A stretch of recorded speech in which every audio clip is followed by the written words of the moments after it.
far you have come on your own, but never alone. Through the rain and through the shine, here's your moment, it's your time. You stood tall and now you see, standing in your destiny. 100 women growing strong. 100 women where you belong. You stood tall and now you see, you have reached your destiny. Woman, woman.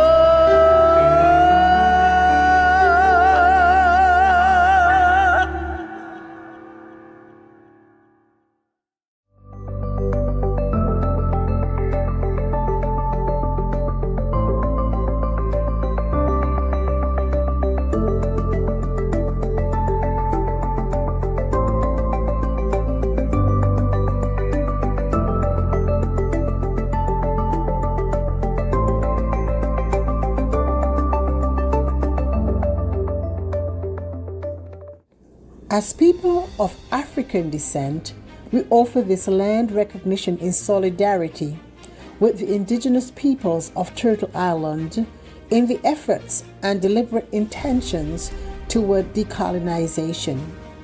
As people of African descent, we acknowledge the land of Turtle Island that sustains us, express deep gratitude to its indigenous peoples, and pledge to honor our dignity and divinity that ultimately connects us all. By Kay Johnson. Welcome to 100 ABC Fireside Chats. 100 Accomplished Black Canadian Women is a bold project initiated by co-authors and co-founders, the Honorable Dr. Jean Augustine, Dr. Denise O'Neill Green, and Donna Jones Simmons. Our mission is to celebrate and archive the professional accomplishments of trailblazing Black women from all across Canada. The goal is to create an ever-expanding database available for current and future generations via print media, public and private libraries, as well as our website, which is www.100abcwomen.ca. In addition to our fireside chats on topics that matter to our communities, such as education, healthcare, entertainment, creative arts, trade union, and so much more, we offer biennial book launching galas and biannual symposiums. The co-authors and co-founders would like to take this opportunity to thank each of you for attending today's fireside chat. We know that you will find these sessions educational and inspirational. So sit back, relax, and hear from our brilliant and talented honorees. Good day, everyone. I'm Donna Jones Simmons, co-author, co-founder, and the architect of the 100 ABC Women project, as well as the executive producer of our Fireside Chats. Special thanks to our incredible technical support team, our moderator and panelists, who are the drivers behind our weekly inspirational conversations. Let me now turn you over to our moderator, who will introduce herself to you, as well as today's topic. Thank you. And hello, everybody. Welcome to another wonderful conversation brought to you by 100 ABC Women. I'm Sarah Nyango, and as a community radio and television host and producer, I'm very excited about today's topic. We're going to be talking about the evolution of media. How has the media changed? We're going to be looking at the media landscape. We're going to be looking at DEI. We're going to be looking at how our communities are covered and content delivery, all kinds of interesting topics. And we have just the right guests for this discussion. Shelley Jarrett. Shelley Jarrett is a magazine publisher, documentary filmmaker, social entrepreneur, a podcaster, and a women's empowerment advocate. She has her own magazine. She'll tell us more about that. She's been featured on several print and electronic mainstream media outlets. And she also produced an award-winning documentary entitled What About Us? She is, of course, a 2022 100 ABC Women honoree. Next, we have Rachel DeCoste. Rachel DeCoste describes herself as a recovering software engineer, but she is a diversity, equity, and inclusion consultant here in Ottawa, who back in 2008, she worked on Senator Obama's presidential campaign. She also worked on his re-election campaign. Rachel was a Huffington Post contributor for over 5 years. Her op-eds have appeared in several publications, Ottawa Citizen, Le Droit, etc. And she has written extensively on anti-Black bias, immigration, and other such topics. Last but definitely not least, Fenella Bruce. She's a content creator, media consultant, TV news producer, communications expert, writer, editor, who has more than 20 years of experience in major market newsrooms, developing programming, overseeing breaking news, and creating content. And she's worked for Bell Media, CTV. She's worked for Rogers Media, City TV. She at one point even worked for BET, and she is a 2020 100 accomplished Black Canadian women honoree. I forgot to mention that Rachel is a 2018 honoree, and I myself am a 2018 honoree. Welcome, ladies. Thank you. Thank you. So, okay, right away, I will preface this discussion by saying we are focusing on Canadian media because, you know, covering North America is just, that would take several hours to do that. And our focus really is right here at home in Canada. And so before we go any further, let's narrow down, you know, what do we mean by mainstream or legacy media versus ethnic media? Fenella, do you want to take that on? Sure. Mainstream media is, like you mentioned, where I've worked, like the CTVs, City TV, CBC, Global, basically stations that the wider Canadian audience would access for their news source or information. That's TV, of course, is print, Globe and Mail, Toronto Star, Ottawa Citizen, etc. Those are all mainstream publications. And then, of course, radio, same thing, CBC, CFRB, etc.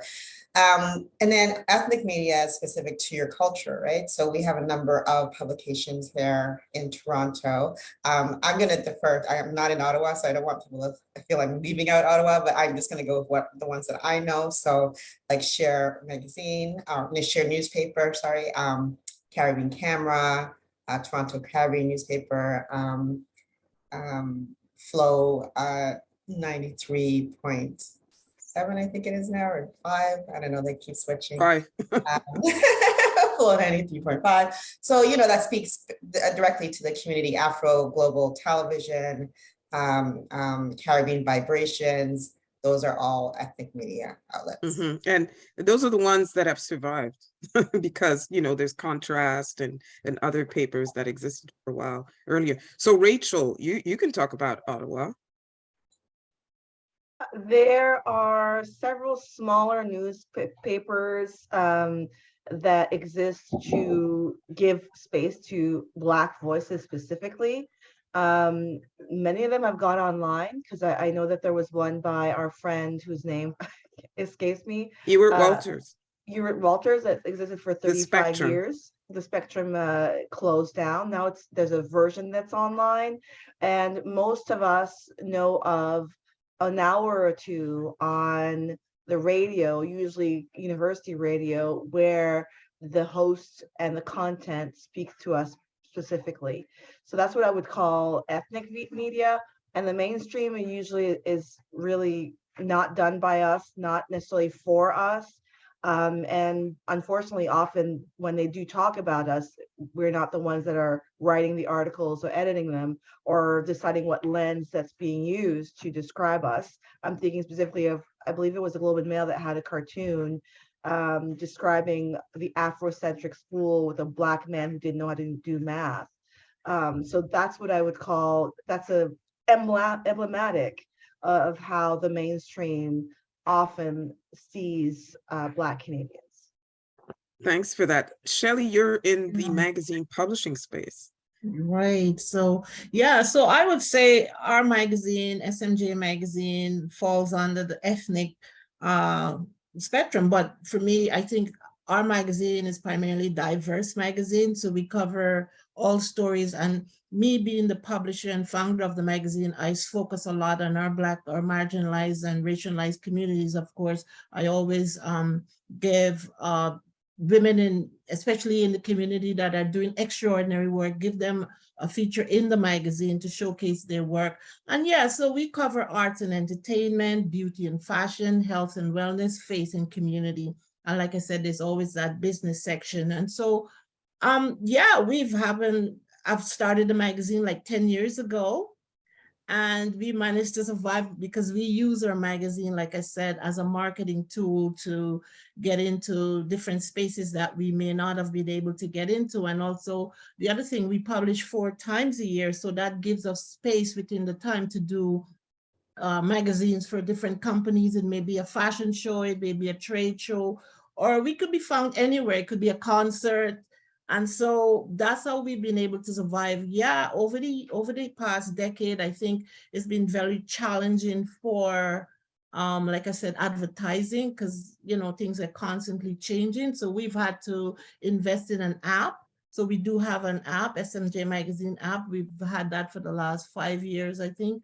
And yeah, that's how we really promote. The first, I think, 6 pages are free. And if you want to purchase it, then you can purchase it and have a collection. We're also looking at the environment. We don't want to have so much paper around, right? And so we do limited printed editions. So that's how we've been able to survive over the Yeah, last thanks for that, decade. Shelley. And we are going to get back to the issue of how people survived this pandemic, right? Because all media, not just Black media, but all media were hit by, that 2-year hiatus in terms of, normalcy.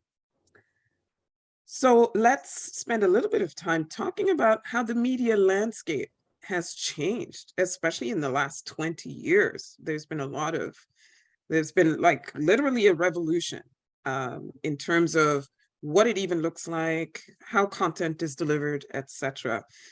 I'll start with Rachel, then go to Fenella, and then we'll go to magazine publishing with Shelley. Rachel. So I would say that over the past 20 years, there's more representation. But I noticed that it started mostly, the door really opened with the Huffington Post, the now defunct American-based publication that was online only. It was big about 10 years ago. It took a lot of clicks away from mainstream media, and it allowed me and a few other Black Canadians to, for the first time in our history, have a space to have opinion editorials that were unfiltered and on a national basis, outside of the ethnic media. Now, the Huffington Post have subsided, and CBC suddenly had an epiphany and decided that we were allowed to speak our voices. And there's a specific place on the website of the CBC where Black voices are encouraged. I put it in the chat. So that's progress, except the CBC does focus that voice during that 1 month a year, those 28 days in February. And in order for us to be really part of the fabric of Canada, we would be included year round, not specific to 1 month. And perhaps also the fact that it's segregated on the website is also an indication that we're not seen as Canadian, but a category of Other. othered. So it's progress, but there's an asterisk there. On the French side, Radio-Canada has announced for, I think, the 5th time in 20 years that this time they really will do something about their diversity dearth, specifically to ethnic communities, including us. They will, you can look up the reports, the annual reports on how well they're doing on that. There's a lot of room for improvement, and there's questions I think that are legitimate to say how committed are they really? We have seen some lately, some TV specials produced by CBC, French and English, that are Black. They had Black producers, Black writers, Black narratives, but it seems to be a lot of content that's made for non-Black people to learn about our history that we usually already know about. So I'm waiting for the other shoe to drop. I'm waiting for a real FUBU for us by us. We are paying, our taxes go to the CBC, and let's hope that eventually somebody's going to wake up and let us have our equal piece of the pie. Yeah, thanks for reminding us about the role that Huffington Post has played in quote unquote liberating the opinion ed space, like, yeah, break the chains. Of course, Ariana Huffington created that. So Fenella, Rachel has talked about, how there's been some liberation of some space, but there's still all this othering going on. You've been in newsrooms, mainstream newsrooms. Like, what have you seen in terms of evolution, changes in the last 20 years? Well, there definitely has been progress made, and it's been in spurts. Doesn't mean a continual thing, depending on what's happening in society and what's happening in the voices that are speaking out or pointing out the errors. When I started my career at City TV, like officially. I mean, I was doing other things before that, but I would say my official like television news career started at City TV as a writer for breakfast television. I was writing with 3 other white men, and I had a producer who was white. There was two rotating producers. They were white men.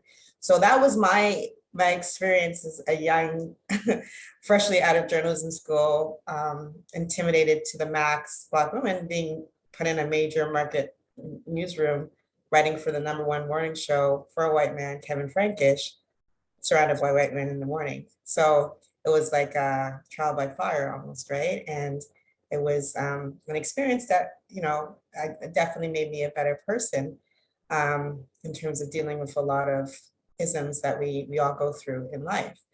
That being said, I didn't realize it until like in retrospect, right?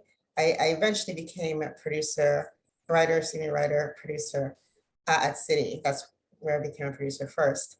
That was a process again, that there was definitely experiences for me to get there that were involved sexism, right? I don't know if I want to say racism, but definitely sexism. And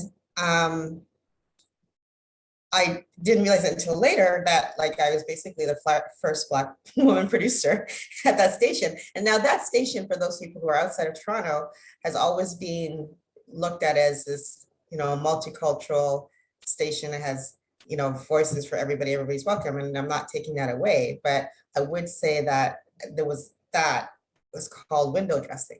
The people that you're seeing on camera, right, that give you that impression, but the people behind the scenes who are making editorial decisions, who are deciding what stories get told, who are writing those stories, did not reflect the same people you were seeing on screen, right? And so people don't necessarily realize that. And since, and I'm going to fast forward because I don't want to take up too much time on this, but from my time when I was there and I was the only, definitely there has been a change and a shift. There are many more Black producers, Black female producers I know at multiple newsrooms, writers, people making editorial decisions. And I'm glad to see that that has happened. Some of them have interned with me and have gotten to those positions. And I'm glad that I had a hand in that change. Is there still need? Of course, there's always still need. And I can speak mainly towards television, but I can tell you, I know at the time when I was going to journalism school, one of my essay was about the lack of representation in print newsrooms. The Toronto Star at that time did not have a lot of representation, and then they got representation. Shanty and Morgan and Worson, et cetera, et cetera. So, until somebody points it out, they will go along quietly doing, what they're doing, right? And then when things happen like George Floyd, then all of a sudden there's a call out and people are calling me, do you know anybody who's, looking for a writer? And it's like, people have moved on because you never gave them a chance. They've gone on to other careers because they got frustrated, right? So there's also that void that's there that, that when they were wanting those jobs, you weren't giving it to them. You weren't giving them those opportunities. So I think that definitely there has been progress, like I said, in spurts, but I think there's still a lot more to go. And I agree with Rachel in terms of this, it's great. I'm never going to say no to showcasing our community and content, but it does bother me that CBC has this sort of ghettoized way of putting Black content, and it's not on, the everyday main page, right? And I in a way applaud them for at least focusing and giving us that sort of department of people, but I would like to see it as part of the main content, not as a Thanks for that.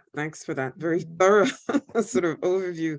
Fenella, we're going to, since you mentioned George Floyd, we're going to get back to the George Floyd effect in the next round.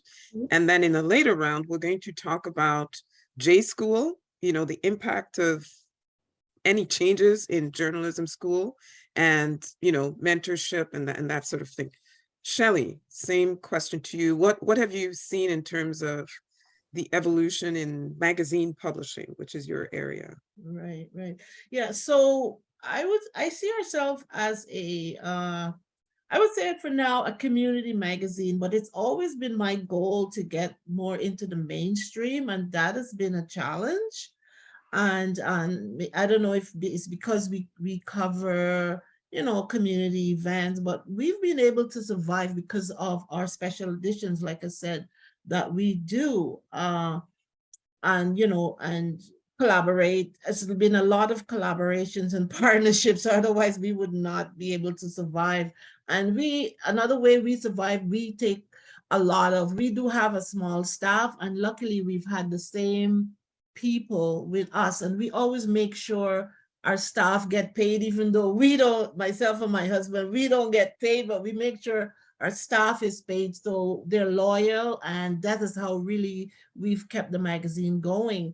And I would say there's been some slow changes, and it's only since the George Floyd and the pandemic thing has happened, mostly the George Floyd situation, then everybody jumped, into the media and have a lot to say. And so that's the only time I saw a little bit of changes, but I know we have like Fenella and Rachel said, a long way to go, right? For us to be mainly in the mainstream, but that's always my goal too. Shelley, so in publishing, other than all of a sudden Black women on magazine covers and stories about, the the police brutality we've always known, like what else did you see after, as a result of the George Floyd anti-police brutality? Well, I think one of the things I've seen now, and I think we should all be part of it, a lot of newsletter. And in order to know what's going on in the community, I've seen a lot more of that than in the past. I am on a few newsletters, and that's how really I know where all the funding is and everything that's going on. So that is something that has been enhanced, newsletters and little, the ecosystems, they send out things to the community so we know like what's going on. So a lot of blogs, of course, people are still doing a lot of blogs and podcasting. I myself started a podcast, and that's been doing really, really well. And so this is a way of getting, keeping the community connected and hearing people's voices and what they have to say about some of the issues that we're going through. So there's a long way to go, but we've also come a long way. We're more visible now. Women are more visible. There's a lot, going on in the community with women. We partner together and try to collaborate. A lot of things it's a challenge, but we keep going, right? Because we only have each other, and we really got to make it work. So yeah, Shelley? I think print media is still in the game. So Shelley, since you mentioned podcasting, you're the one podcaster on this on this panel. The challenges of starting a podcast, or is it really that challenging? And how has sort of the rise of the Black voices on podcasting in the podcasting? It is it's a lot of planning, right? And you really have to be committed to it, because with so much going on, and then you have your other work. So because it's a lot of planning, and you have to be consistent, and you have to stay on topic. You can't be like all over the place with different topics. You have to really be intentional about why is it you're doing the podcast, where you want to go with it, some of the voices you want to hear. But it's a very good stream right now. It's hard to get paid from it. You're going to have to do a lot of podcasts, stories in order to be paid. But, you build up, you be consistent, like I said, and you have to really like what you're doing in order to do it. But it gives our voices, people, their voices to be heard and what they have to say. And so it's a great way to collaborate, like I said, with all the organizations and people that are doing amazing work in the community. And we all need to know about what each other is doing. Yeah. Thanks for mentioning sort of the collaborative aspect, and also the need to stop working in silos and to be aware of what's going on outside of your small bubble, whether it's your medium or your particular, entourage or little community that you've formed. Rachel, Right. Black podcasting, the rise of Black podcasting, have you seen any impact of that on the mainstream? What I would say is that because of the low barrier to entry to podcasting, the same as social media, it has democratized the genre. And so it's the mainstream doesn't get automatically more views than Joe Blow or Shaniqua off the street. And that means that there's it's not an equal chance, but it's more equal to have an audience. So yes, when there's more equality, Black people benefit. And I follow podcasts from people who aren't celebrities from all over the world. And I'm really grateful for the medium that's really allowed a lot of voices that normally would never be heard, because it would have to go through the official mainstream filter, that they can be broadcast internationally unfiltered on demand.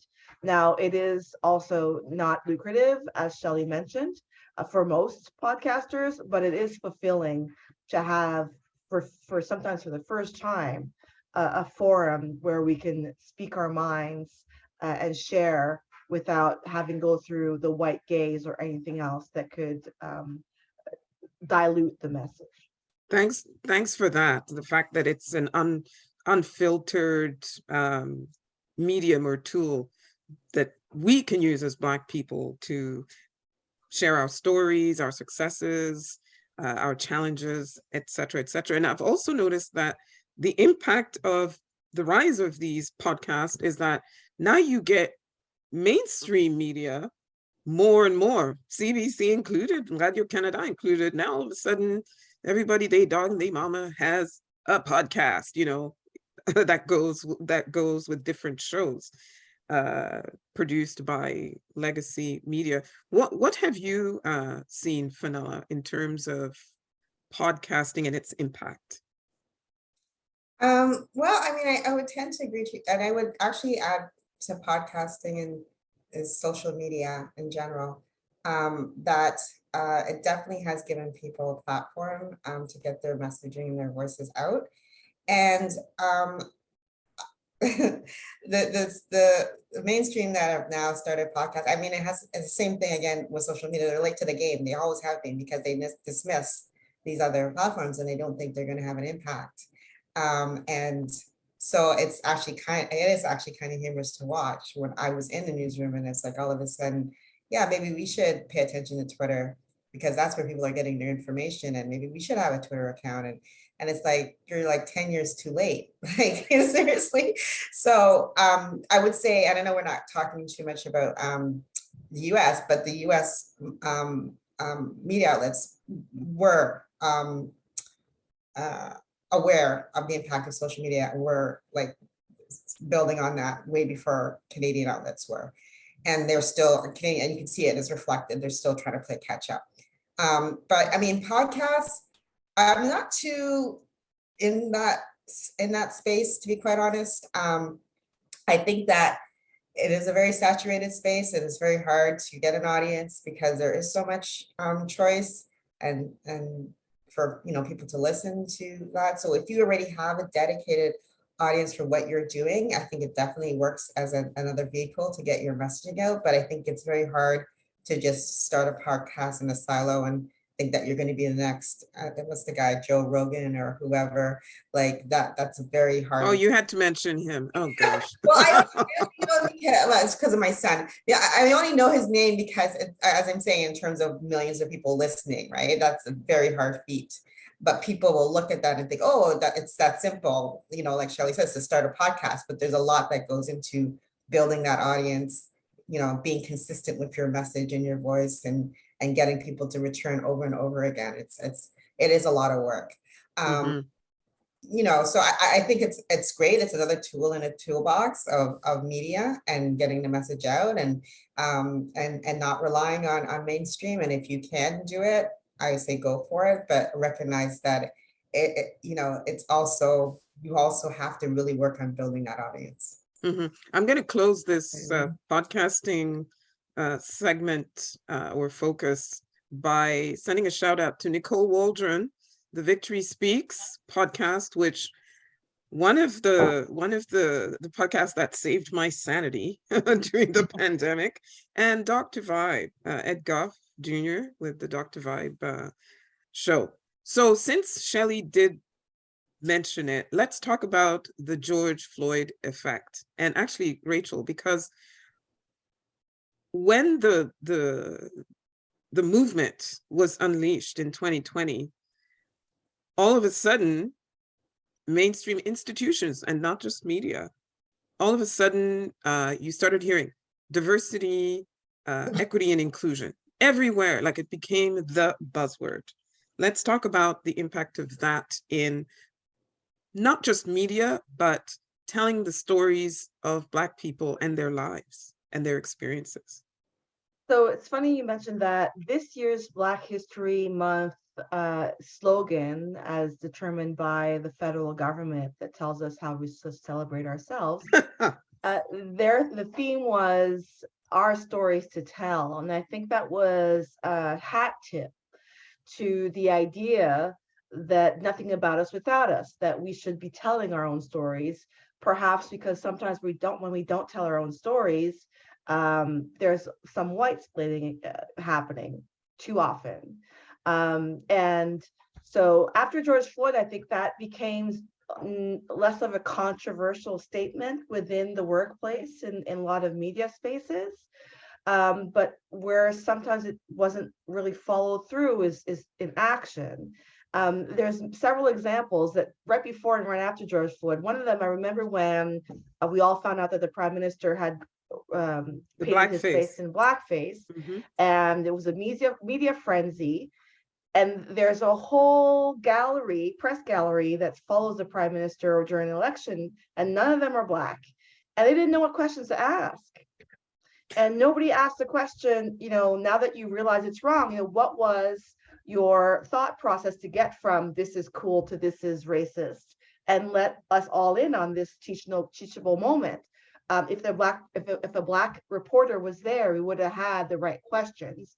I remember also they referred to it as brown face, which is, what are you talking about? So there's so much infantile way to discuss race. And so that was 5 or 6 years ago. Just last week, a Black 6-year-old child was held in a room in a Toronto school. And the article, again, mainstream media, not a Black person writing this, says, oh, the teacher is racialized. Therefore, this is not a case of racism. And it seems like they don't know that anti-Black racism exists in other races. That doesn't compute. And that's the article on record. So there's still that lack of sensitivity towards, if you're not comfortable discussing racial incidents or racial stories, let somebody who is comfortable tell it, and tell it correctly. And I don't think although the awareness might be there since George Floyd died, the action is still missing. And I'm not going to go in on French CBC, how they had a whole thing about Beyonce's sister's new album that has a whole bunch of Easter cookies about Blackness. And they spent a half hour, a bunch of white people talking about it that completely missed half of the messages. White explained everything. We're still not there yet. Thanks for that, Rachel. And I'm from Quebec. I'm in Quebec, and Radio-Canada, to my eternal frustration, is always like 30 years behind English CBC, even though here in Ottawa, for those of you outside of Ottawa, you'll be interested to know that the English side and the French side are under one roof. They actually share a newsroom. But if you look at the news, what is covered and how it's covered, you would think they are at opposite ends of town or even of the province. So that just thought I'd leave that there. So Shelley, what did you see in terms of the George Floyd effect? You sort of started talking about it. Yeah, oh my gosh, it was wild. And I think I just made a post on Instagram just a few days ago about this. I really have a problem with this equity and inclusion and diversity. I mean, this word is so overused and it's all performative, and it just really annoys me, to be honest. I think I made a post about okay, if you're saying about equity and all that, pay Black women what they're worth. Like, stop with this stuff. But, just to take it back a little bit about the incident I saw on TV with the parent, I felt so bad for the parent. She was just like left on her own to fend for herself. She, and I think that was done on purpose with that I think East Asian guy, I don't know, said about the teacher was racialized. That has nothing to do with it. Like, we don't care what the teacher is. The parent is saying the child told us something went wrong. So why don't we believe our kids? And this comes back to, I do a lot of work around sexual assaults, and that is the same thing. They never believe the kid, right? You have to believe your children. And so that is mainstream media for you. So we really need to do, I think, a lot more mentor our young people that's going into journalism. Like for me, I never went to journalism school or anything like that, but years being in the community, I'm very involved in community work. I fell into media. Well, my husband he did journalism and he was editor and all that with the Globe and Mail. So that's how I really got into it. But, I see a lot of things. And even when my kids were in school, I was in the teacher's face all the time. But that's like 20 years ago. Things are so different now. And I think as parents, we need to just get more involved, because the media will take up this thing really quick and make us look really, really bad. because, you know, I think they really need to do something more regarding that mom. She's just like left on her own. And I think, and I watch, I know you didn't want to talk about US media, but I watch a lot of US media and what's going on because I'm interested in the law part and the whole bit with Trump and all that stuff. And the media really blows things up. Sometimes it's nothing to do with it, but to get ad space and all this kind of stuff, it's just a bunch of lies. And you really have to do the hard work and know the truth and report the truth. And that's the problem. I love the media, but that's the part of the media that I don't like, but it's a battle. And so that's why I believe we should be telling our own stories. Yeah. Thanks for that, Shelley. I get very Fenella. passionate about stuff. Oh, you know what? Don't ever apologize for being passionate. All three of you Yeah. are passionate about making sure that our Black stories and our Black lives get showcased appropriately by any means necessary. Fenella, the George Floyd effect, what are your observations? Well, I can definitely tell you from my perspective as a person who was pitching stories to outlets, I kind of took advantage sometimes of the situation in that I can remember in one instance I was pitching to a publication and they sort of said, you know, they didn't have the resources or whatever, so whatever BS excuse they gave me, right? And then I went, because I knew everybody was saying all these things, I went and dug up their statement from their publisher about their, you know, efforts to be diverse, and I copied and pasted that quote and I sent it back. And I said, well, you know, I'm trying to help you fulfill your mandate here with this story. And if you're strapped for resources, here's a list of Black freelance writers who can do the story for you. I want to help, right? The situation in any way that I can. And then the story got written.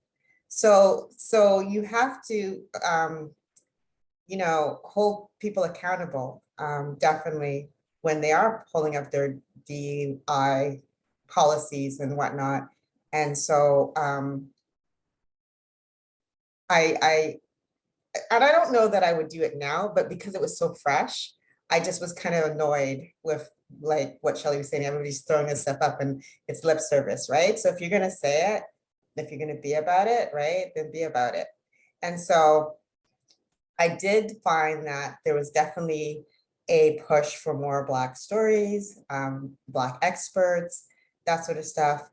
Black History Month was crazy because everybody wanted to do something. And I wrote a blog saying that I hope that it continues past February 28th because it was great and sometimes not so great because I would see stories that had nothing to do with Black history. And you can't just slap a story on, you know, do a story with a Black person and slap a banner on saying it's Black history. And I actually, again, because I'm in a position now where I can do this and call people out, and because I know them in the industry, I sent an email to the producer, like, this story, this business story has nothing to do with Black history. It can be told in August, right? Don't call it Black history. It's not, right? Like, stop it. And it doesn't, it doesn't look good on you, and it doesn't do anything for the community. It's just a story about a Black business person doing whatever they were doing. It's not Black history, right? So I think that there's definitely an effort in mainstream and our white community to make things right. I think that they need a little bit of help with that, right? And you know, and I have had people reach out to me, I'm looking for guidance, and I guide them because I do want them to get it right. I don't want stuff to continue the way it is. But I also felt emboldened by everything that happened to really hold people's feet to the fire on situations. I had a situation where a client of mine who's very high ranking was like, and it happens in breaking news, I've worked in breaking news, where the person is put on hold and we're gonna come to you, we're gonna come to you, right? And this is happening and we're gonna come to you. And then they didn't end up coming to the person.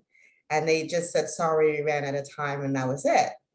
And I was like, yeah, that's not good enough, right? And I wrote a detailed email to the general manager of the station and comparing this person to someone of the same white stature, that you would never treat them like that. You would never do that. And you would never just brush them off and say, sorry, we ran out of time, too bad, so sad.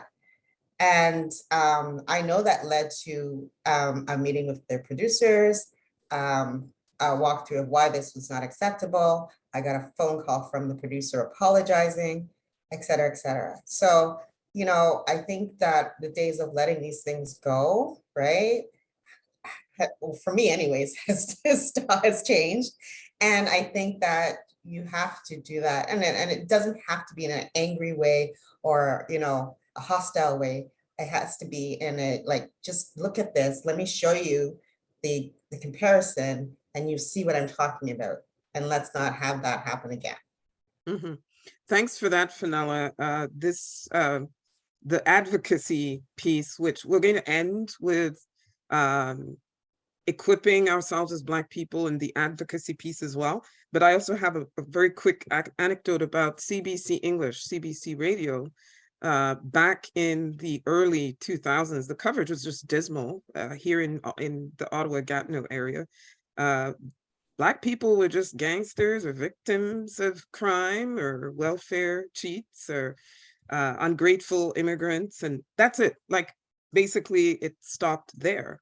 And one of our amazing journalists, Adrian Harewood, who ended up hosting a show on radio and then on TV, took it upon himself to educate the higher-ups by bringing in a group of community leaders, Black community leaders, representing, a pretty diverse segment of who we are here in Ottawa-Gatineau, and have them talk to these higher-ups and field reporters about what we don't like and how inaccurate the coverage is about the community. And would you believe, something like 15 years later, like over the last 15 years since that particular meeting, I don't recognize the coverage from when I was even in high school in Ottawa, listening to the radio or watching the news. There's so much more of a presence and more positive and less sort of, the one track or the two tracks of telling us about the stories of Black people. Rachel, what have you seen in terms of coverage of? Well, I just want to add Black for people? context for those who aren't in the national capital area, Black people are the largest visible minority group in the region. And on average, we're more educated, we speak more languages, we have more university degrees than the average. So for the coverage to be focused on the exceptional 1% is really an evidence of systemic bias. And, as a reporter, you'd have to look really hard to find those people because most of us aren't about that life.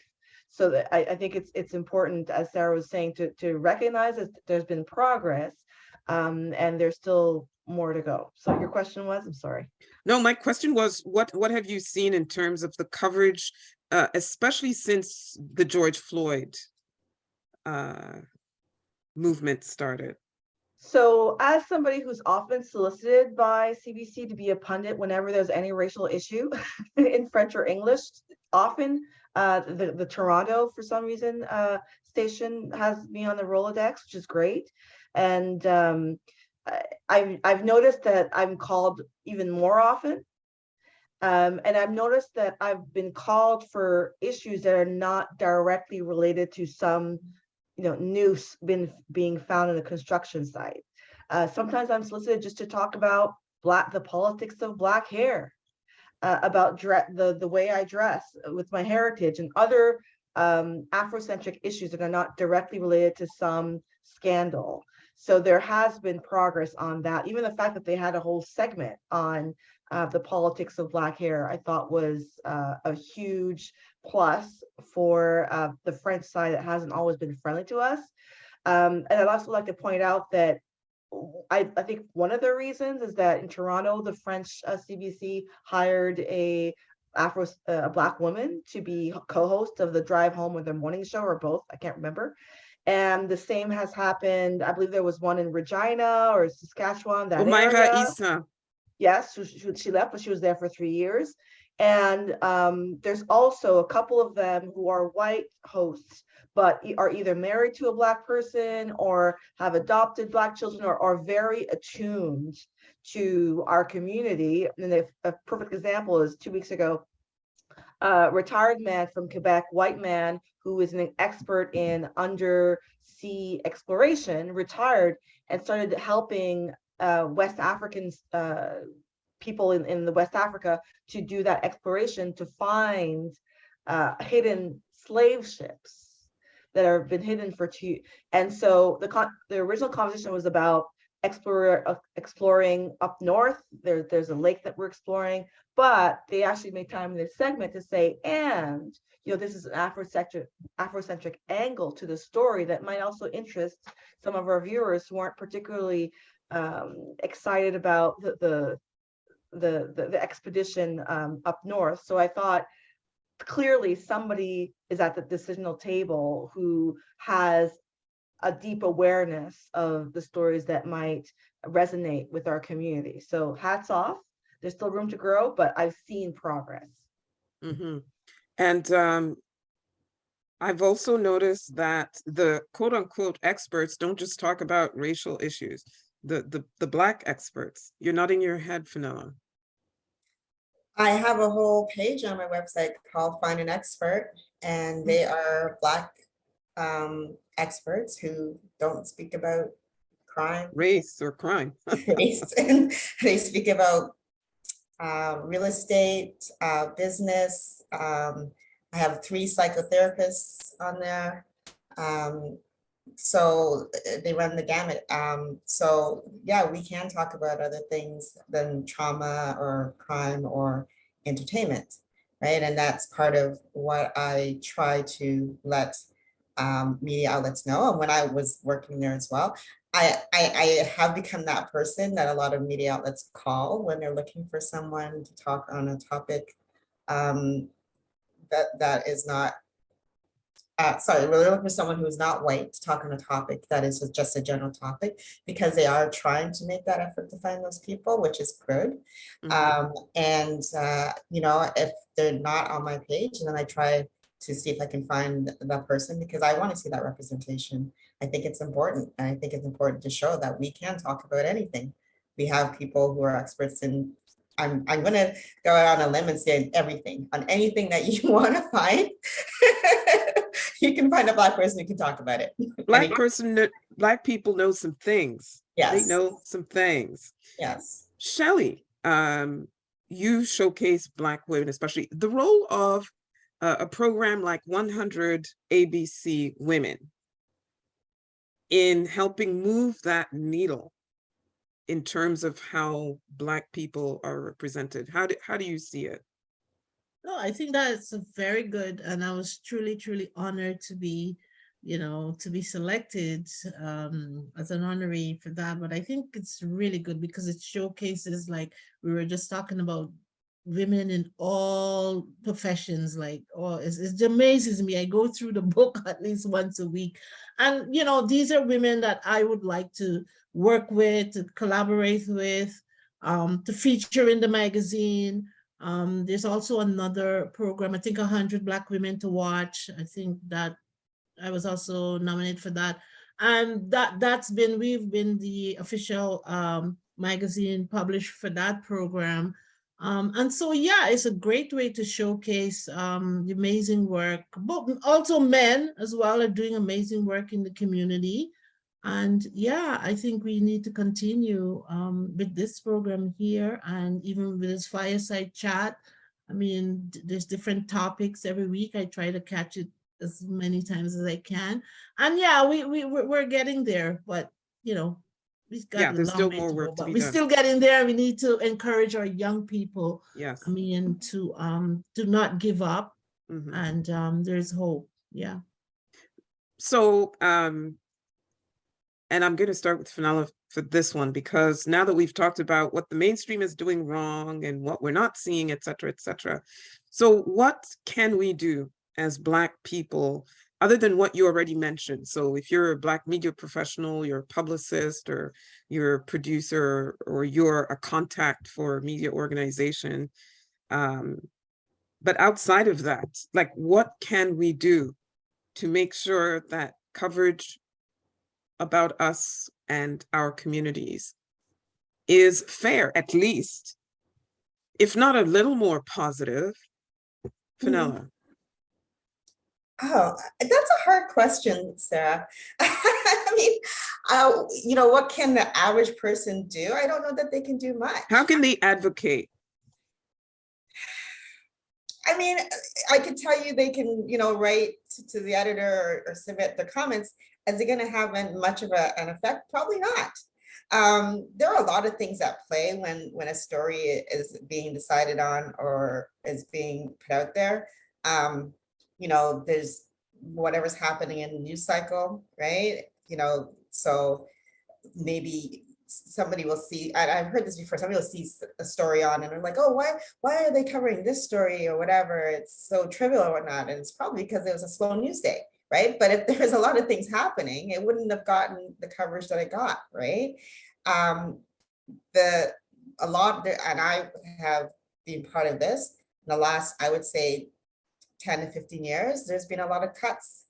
There's been a lot of convergence of media, huge media companies like Bell and Rogers buying stations and then literally gutting them because they're just interested in the content, right? Not necessarily interested in journalism or journalism integrity or making sure that you have the staff to tell enough stories. They're looking at the bottom line.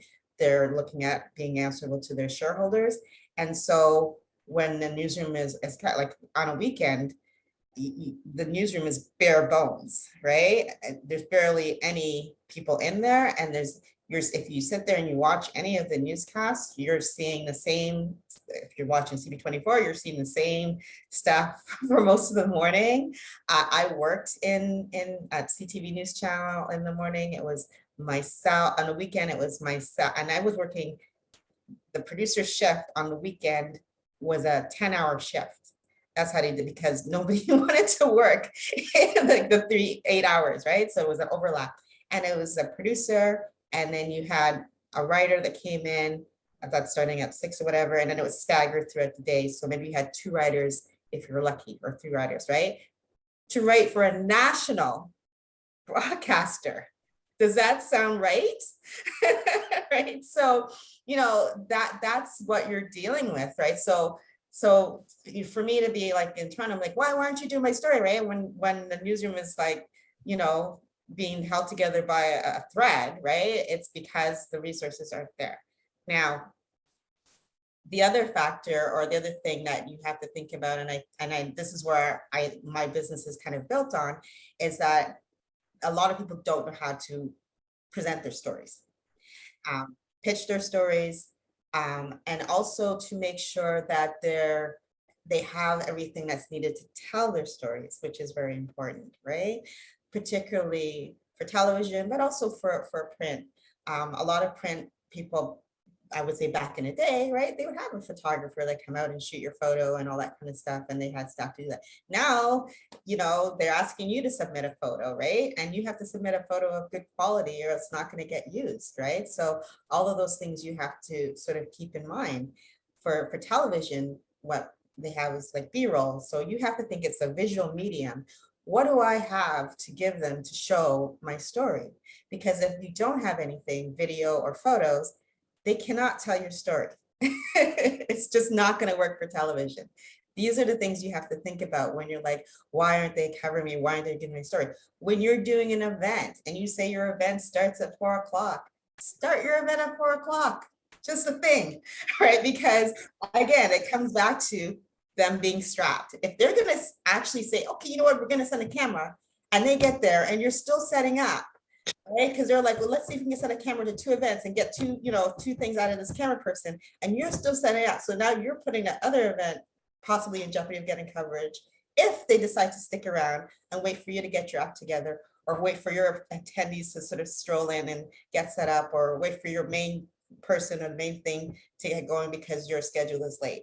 So it becomes a turnoff, right? And unfortunately, and this comes back from when I was working in news, I'm gonna tell you honestly, like, they didn't like sending stuff to Black events because it was very always poorly organized. It was always very, like, as much as they would try, there was always something that it just wasn't working out for whatever reason, right?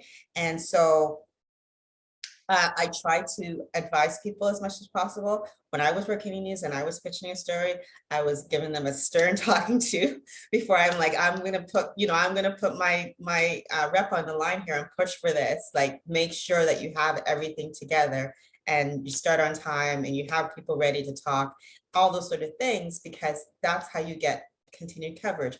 The same goes for experts.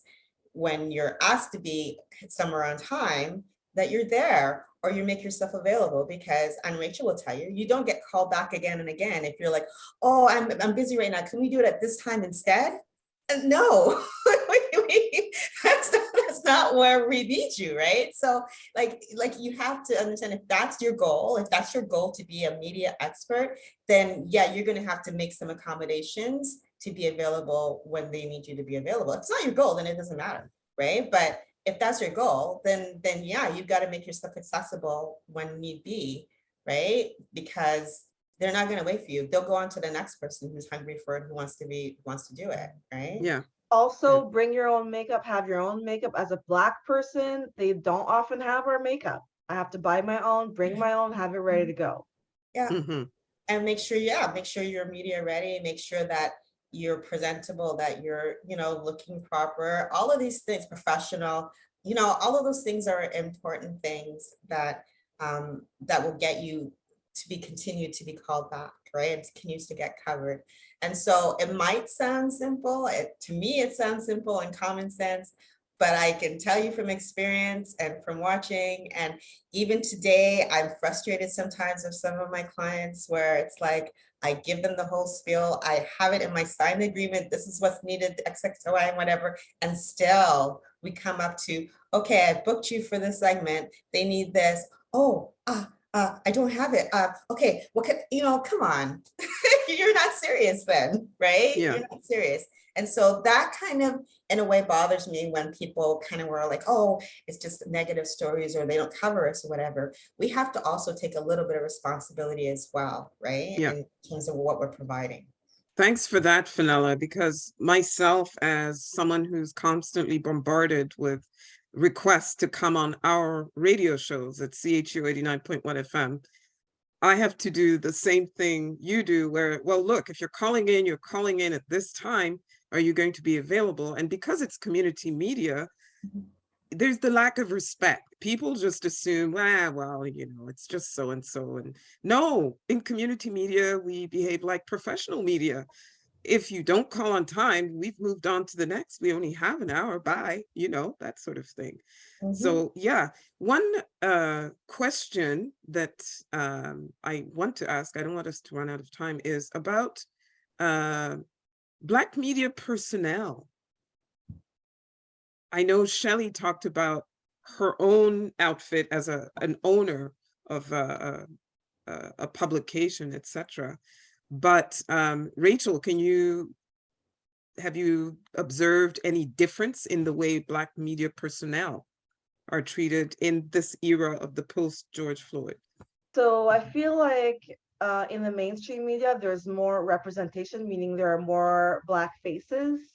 But from what I hear, they're treated still as second-class journalists. When they cover a story with a Black lens, they'll be told that they have a biased lens.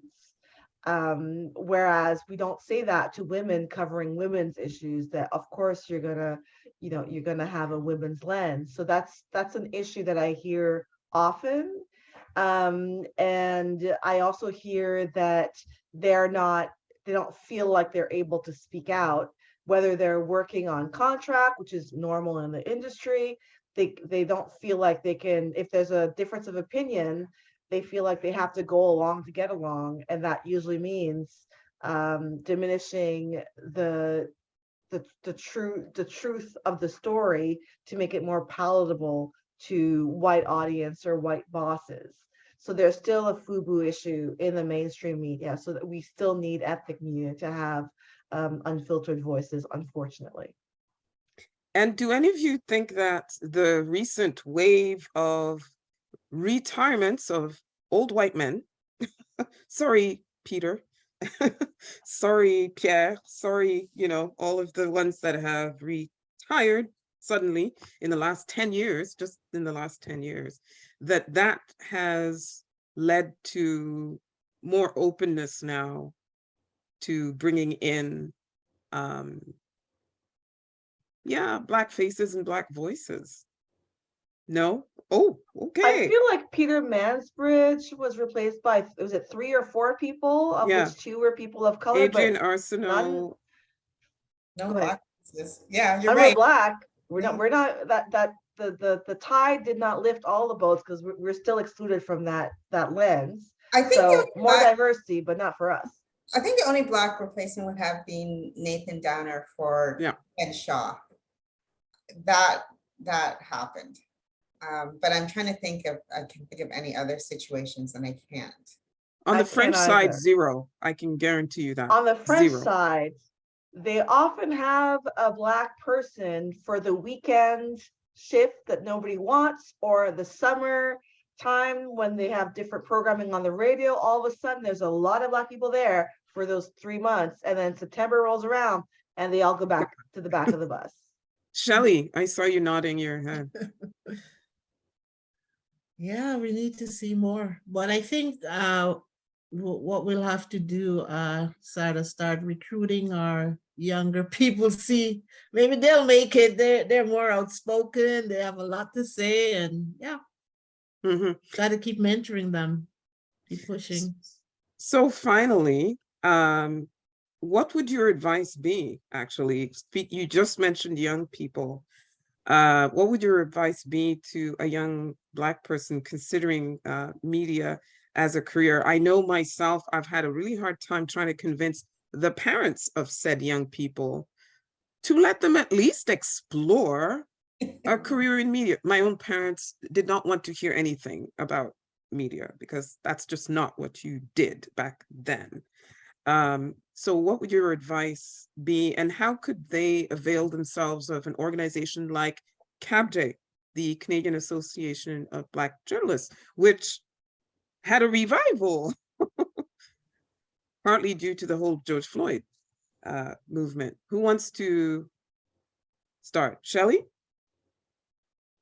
Yeah, like I said, we can start getting into the school, getting intern positions, employing them summer programs so they can job shadow, see what we do, see how they like it. Like I said, the younger people, I find they're bolder, things that in our generation, what we won't say, they would say. So we just got to keep encouraging them. And I think media is very, very powerful medium.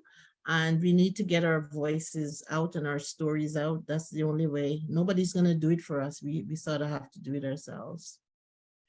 Fenella, you're actually a mentor and you've done workshops. What would your advice be for a young Black person watching this and saying, you know what, even with all the hardships and negativity, that's something I want to do? Oh, it's not all hardships and negativity. I think that I would just give them the same advice that I gave myself when I came out of school. And, I didn't have the network that my classmates had, and the connections that they had to get into newsrooms. I was told, as everybody else told in school, like you have to go to a smaller market and then come back to Toronto. I was not going to be going to a smaller market and living in Timbuktu by myself as a Black woman. That wasn't going to happen. So I had to figure out how I was going to do it in Toronto. And I would say my best advice to anybody with anything anyways, is that you have to network. You have to get out. You have to meet people. You have to talk to people. You have to let people know who you are and what you're doing. And that you're hungry to do whatever it takes. And there was times I was volunteering, doing different things when Flo at time Milestone was trying to get the radio station. I was out getting people to sign the petitions and stuff, right? It wasn't that I thought I was going to get a job out of it or anything like that, but being in that environment, I met one of my mentors in that environment. He's now passed away, Lloyd Perry, who's a lawyer.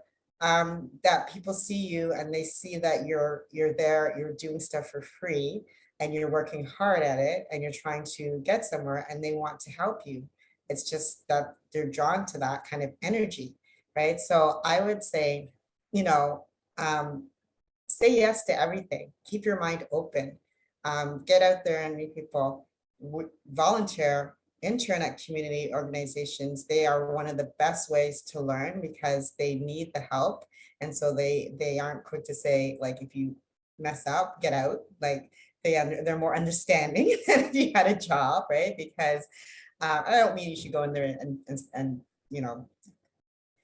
and make mistakes, right? But I'm just saying they're more forgiving, right? And so, I did a lot of writing for community publications, and it's not that I wanted to necessarily be, I was a music writer. It wasn't that I wanted to be a music writer at all. It's just that I loved music, I could write, and it was a way for me to work in media, right? So everything doesn't have to be the end result that you're going for, but it can all be related to. And then at least when you're talking with somebody or something, so what are you doing? Well, actually, I write for Word magazine. Like, you can say you're doing something, right? And that's what's key and what's important, right? So I would say that's my best advice. I could say more things, but that's my best advice to a young person, just to get out there and meet people, immerse yourself in it. Thanks for that, Fenella. Rachel? I would add to what Fenella said, get your experience at school and after school in whatever way you can. And when you find that the doors are closed, or you find that there is a glass ceiling, or as a Black woman, maybe a Teflon ceiling, don't sit and wait for them to notice you, to pluck you from obscurity, to recognize your value. Go wherever you are valued. And if that means going to Europe, to the States, to Africa, do not walk, do not pass go, run away to where they will value you as a Black person. And I know of a couple of people who are color, not Black, who did go to the United States after they reached the ceiling. Ali Velci, sorry. Kim Brunhuber. Ali Velch. Ali Velch, by the way, who he was actually fired from City TV and told he was a terrible reporter. I'm just saying. What else do you need to know? He's at the top of MSNBC, United States. I remember Arissa Cox was once in Ottawa as a co-op student or a young person, and she was doing news, and they said you need to straighten your hair or else we'll fire you. Boom. And she just left. But that just shows you that there's still that resistance here. And if they do let you in, they want you to conform. And so if you find that you're on that ceiling, luckily, one of the greatest things we have as Black Canadians is our passport that allows us to travel almost freely, almost anywhere in the world. And having lived and worked in Washington, D.C. for 4 years, I could tell you that your race and your gender are not career limiting moves as much as they are here in Canada. If that's what you got to do it, go for it. Oh my gosh, this has been, I mean, I could go another hour with this. This is my favorite topic, media. But wow, what a very fascinating discussion. I hope our audience has taken away a lot of not just information, but inspiration. And that any young people who are watching, please, I beg you, please consider a career in media. We really, really need more Black media professionals in the newsroom, in front of the camera, behind the camera, in rooms where, they're writing, in publishing. We need them everywhere, because this Black excellence, we can't just keep it to ourselves. We have to put it out there, because it's this Black excellence that's going to advance the world, literally. So thank you very much, Rachel DeCoste, Shelly Jarrett, Fenella Bruce, and also, since I'm in the media, do follow all these three panelists online. Google their names, find their publications, podcasts. In Fenella's case, her PR, media consultancy firm, etc. And I hope you all will remember all the nuggets, the gems that were dropped in this discussion. Thank you. Thank you very, very much.